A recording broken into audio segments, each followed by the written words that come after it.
I'm sorry, sir, but this check doesn't look right. With those words, the young bank teller dismissed decades of honor, sacrifice, and service. Retired Sergeant Major Arthur Harrison, 78, stood at the counter with a trembling hand, holding what he knew was a legitimate U.S. Treasury check, his long-awaited retroactive disability compensation. It was money he had waited years to receive, meant to fix his leaking roof and help him visit his grandchildren across the country. But in a shocking display of arrogance and blind policy, the teller fed the check into a shredder, treating it as if it were counterfeit trash. What happened next stunned everyone in the bank. Just minutes after the check was destroyed, the glass doors flew open and in walked federal agents and representatives from the Treasury Department. They weren't there to make a deposit. They were there because someone very high up had received a call from a man whose quiet strength once guided soldiers through war zones. That man was Thomas Ashton. At First National Fidelity Bank, what should have been a routine transaction turned into an ordeal that left a decorated veteran feeling powerless. Arthur Harrison, 78, had come in to withdraw $400 from his pension money he urgently needed to purchase medication for his chronically ill wife, Martha. The deposit had arrived as expected, and Arthur, a customer of the bank for over 4 decades, assumed everything would go smoothly. Instead, he was met with an unexpected obstacle. A young teller named Kevin, barely out of high school and clearly new to the job, informed him that an automatic CPU security protocol had flagged the account. With little empathy and a rehearsed tone, Kevin explained that the system had placed a temporary hold on Arthur's account and that no funds could be withdrawn until it was resolved, something he claimed could take up to 48 business hours. Arthur, confused and increasingly anxious, tried to explain that this wasn't just a casual withdrawal.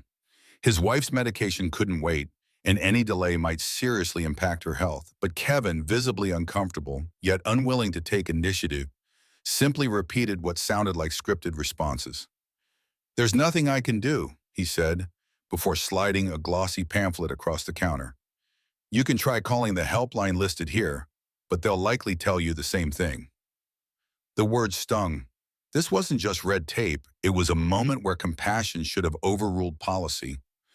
But for Kevin, procedure trumped personal concern. With no other options offered, Arthur stepped away from the counter, defeated, holding a brochure that promised customer-first service. He knew from past experience that the helpline would only lead him down a maze of automated menus and apathetic agents. What Kevin failed to realize was that behind Arthur's quiet demeanor stood decades of military service, deep connections, and a direct line to someone who could truly make a difference. In that moment, it wasn't just about money, it was about dignity. As Arthur sat quietly on the bank's cushioned lobby chair, helplessness began to wrap around him like a heavy coat. The weight of bureaucratic indifference, the thought of returning home empty-handed, and the memory of Martha's labored breathing clouded his mind. In his hand was a useless pamphlet, its cheerful slogans mocking the urgency of his situation. But then, like a distant bell in fog, a memory surfaced, an old number. Years ago, during a national emergency exercise called Crimson Eagle, Arthur had served as a liaison between the military and civilian financial institutions. It was a short but critical assignment, and during that time, he'd worked directly with James Sterling, a senior executive who'd handed him a private number, with the words, "Only use this if the system breaks down and someone's being hurt because of it." Arthur had never used it, until now. Pulling out his scuffed old cell phone, he found the contact saved under J. Sterling Omega Priority. With fingers steadier than he expected, he pressed dial. To his surprise, the call was answered immediately, not by an assistant, but by Sterling himself. "Sterling," the crisp voice answered. Arthur straightened instinctively. "Sir, this is Arthur Harrison. We served together briefly during the Crimson Eagle exercise." A pause, then recognition. "Harrison? My God, it's been years. If you're calling this line, something's wrong." Boy, Arthur explained the situation with clarity and urgency. The frozen account, the automated hold, the teller's refusal to escalate, and most importantly, Martha's critical need for her medication. There was a short silence on the other end before Sterling's voice returned, cold and commanding. "I'm 7 minutes away from that branch. Do not move. This will be handled personally." The line went dead. Arthur sat stunned. For the first time all day, he felt a spark of hope. What Kevin and the others didn't realize was that behind this quiet veteran was not just a past, but a network, and a reputation earned through decades of service. Sometimes all it takes is one call to remind the system who it was meant to serve. Precisely 7 minutes after Arthur's call ended, the glass doors of First National Fidelity Bank slid open with a sharp hiss. The quiet hum of the lobby came to a sudden halt as James Sterling, CEO of the entire banking corporation, strode in with the kind of presence that turned heads. Dressed in a dark tailored suit and flanked by two stern-looking aides, he walked straight toward Arthur, without so much as glancing at the teller counters or glass offices.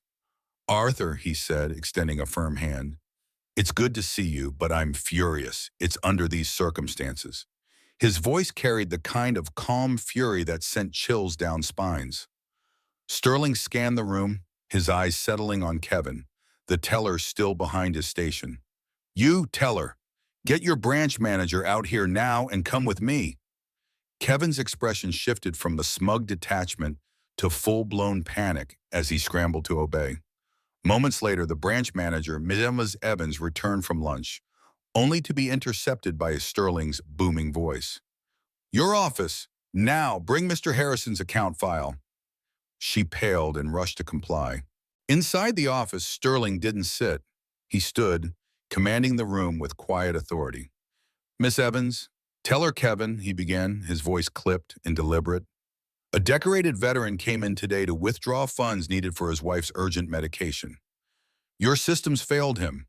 Your staff failed him. And instead of finding a solution, you handed him a pamphlet."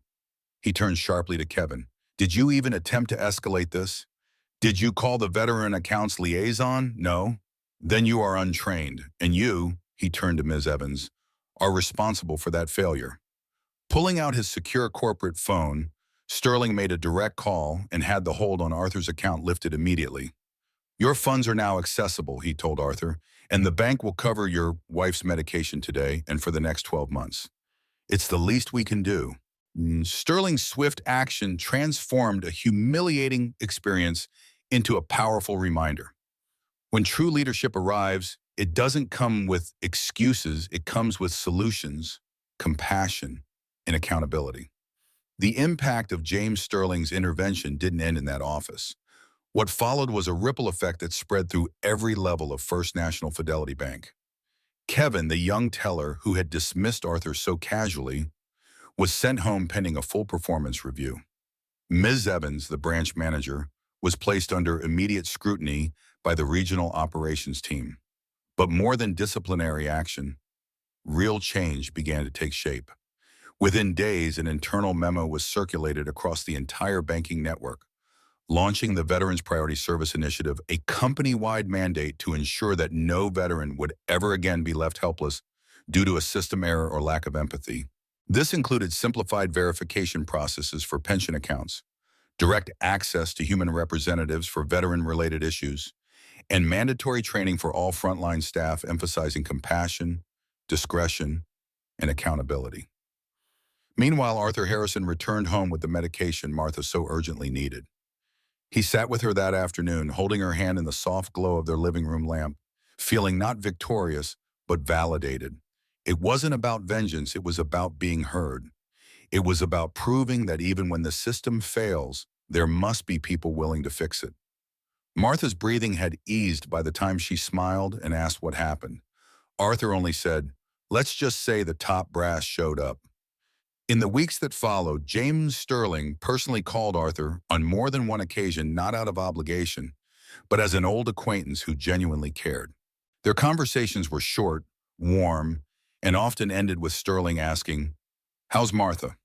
For Arthur, those calls meant more than corporate apologies. They were proof that integrity still existed at the highest levels.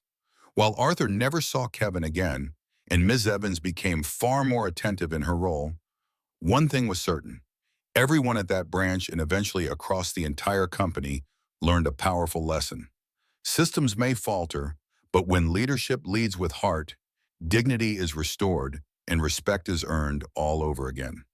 Arthur Harrison, a 78-year-old decorated Army veteran, walked into First National Fidelity Bank expecting a routine transaction. Instead, he was met with an unexpected bureaucratic wall.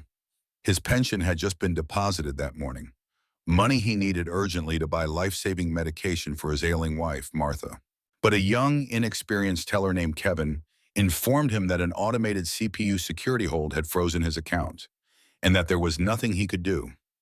Arthur pleaded, explaining the urgency of his wife's condition, but Kevin merely slid a generic pamphlet across the counter with a customer service number, treating the situation as little more than a policy hiccup.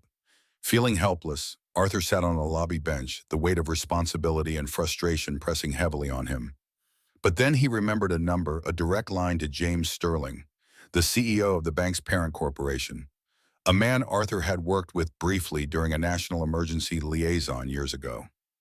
Arthur made the call.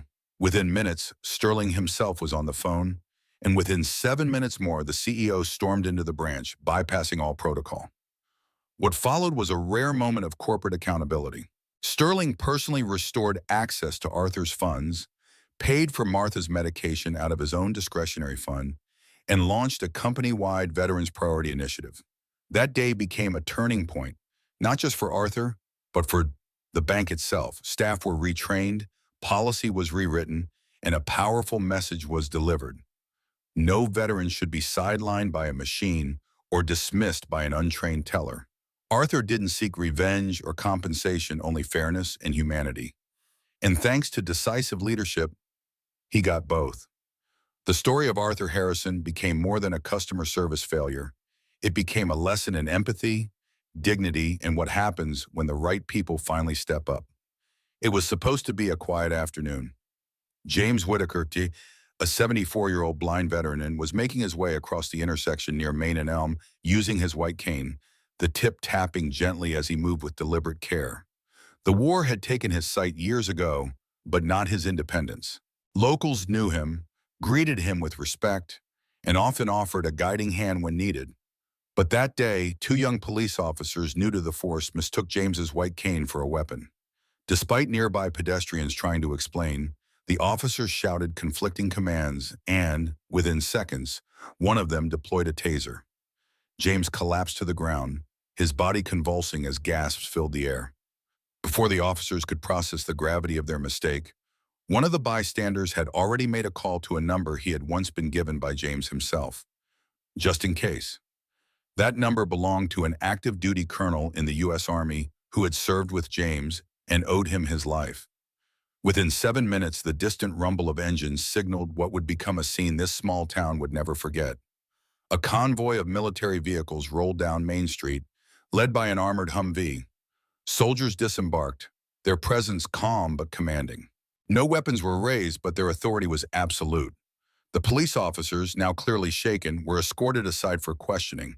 A military medic rushed to check on James, who was conscious but shaken. What happened next wasn't a confrontation, but a reckoning. Town officials arrived, the police chief was called from his lunch, apologies were offered, investigations launched, and the convoy didn't leave until they were assured James was safe, respected, and compensated. For many watching that day, the message was crystal clear. Some men have earned more than medals. They've earned protection, dignity, and the kind of respect that shows up when it matters most. In those 7 minutes, the line between error and accountability was drawn not with anger, but with honor. And James Whitaker, though blind, saw more clearly than most what true loyalty really looks like. It was just a normal afternoon when 76-year-old Vietnam veteran Walter Briggs attempted to cross the street near his neighborhood pharmacy. Blind from a service-related injury, he moved slowly, white cane in hand. But what happened next shocked everyone. A passing police patrol car misinterpreted Walter's hesitation at the curb as non-compliance. Despite witnesses shouting that he was blind, officers demanded he stop moving. When Walter, unaware of the command, stepped forward, they fired a taser. He crumpled to the pavement, helpless and confused. Within minutes, a retired Army colonel who happened to witness the scene made a secure call. Just 7 minutes later, the street filled with the unmistakable sound of heavy engines. A military convoy arrived, not for aggression, but for protection. Officers were pulled aside and military medics attended to Walter. What followed was a complete shift in tone. Local officials arrived, body cams were reviewed, and the police chief issued a public apology. The convoy didn't leave until Walter was safely transported home, with federal oversight promised. This powerful story reminds us that true honor doesn't expire with age or disability. Our veterans, especially those who've sacrificed so much, deserve patience, respect, and above all, dignity. Walter didn't shout or resist. His life experience spoke louder than any words. In a world that often moves too fast to notice the quiet heroes among us, may we slow down and truly see them. If this story touched your heart, share your thoughts in the comments. Have you or someone you know faced a moment of silent injustice? And if you believe our veterans should always be treated with the highest respect, subscribe to our channel for more powerful stories like this. Because sometimes the strongest voices come from those who speak the least, and they deserve to be heard.